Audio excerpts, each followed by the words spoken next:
Greetings, hello. We are Crypto for Joe, cryptocurrency and blockchain ideas for your average Joe. And we are speaking this morning with Cayman Nava. Cayman, how are you doing? Hey, doing very well. Okay, let's take a run at staking. I mean, blockchain, let's just say blockchain. Right now, it's a lot about the financial side. Later, it's going to be about programs, executable programs that can run things, intelligent programs within the blockchain. But it's kind of hard to escape the fact that Bitcoin started at zero and now is at over $50,000.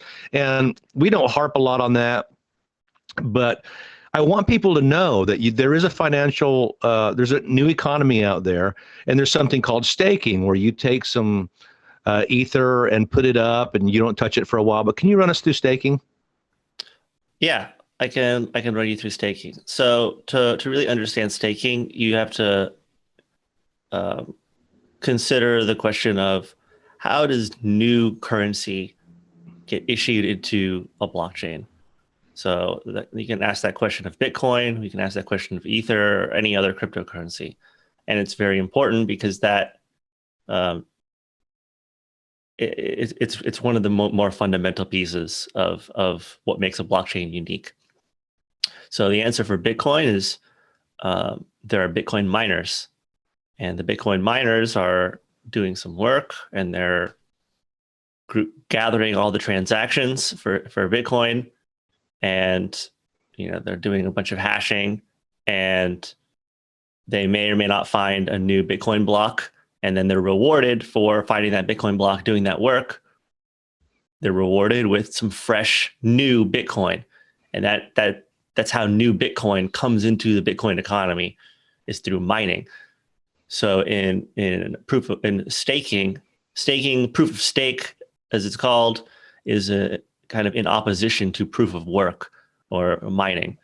So mining and staking are kind of analogous in different systems.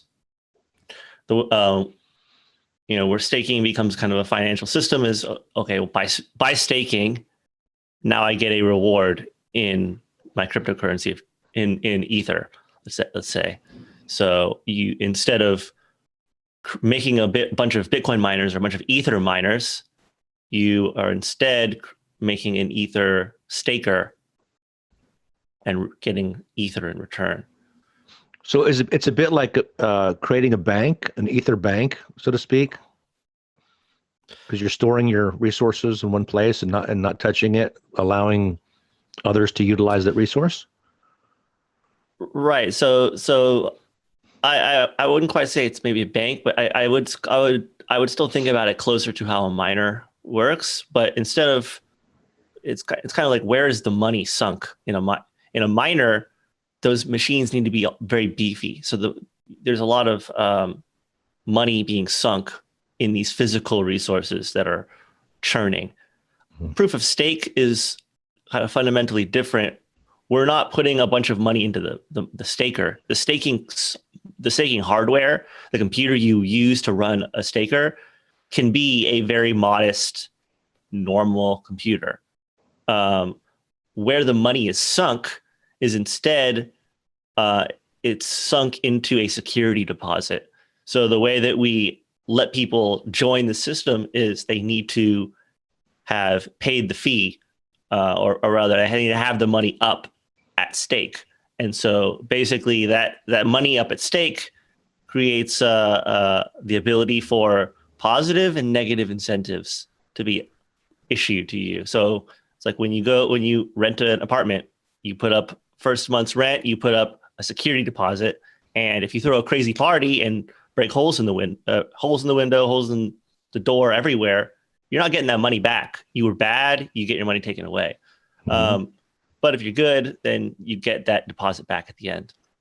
So the staking works in a similar way. You put up Ether as a deposit that lets you become a participant of the network. You get rewarded for doing good things. And if you are malicious, and there are malicious actors out there, if you're malicious, then the money gets taken away, or some of it gets taken away. Hmm. So is staking accessible to the average Joe? Can the average Joe stake and suffice to say, it's another way of investing. So can he do it? What would the average Joe do to begin staking?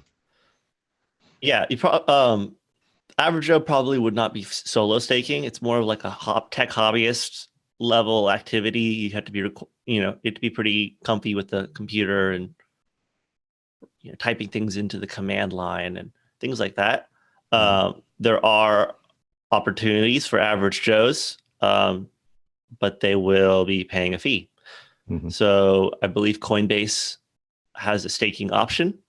Okay. And they charge, I want to say, somewhere around 25% of the Wow. of the profits. You go, Coinbase. Well, all right. Well, thanks for covering that. That cleared up some things for us today, and we'll be talking with you again very soon. Thank you. Thank you.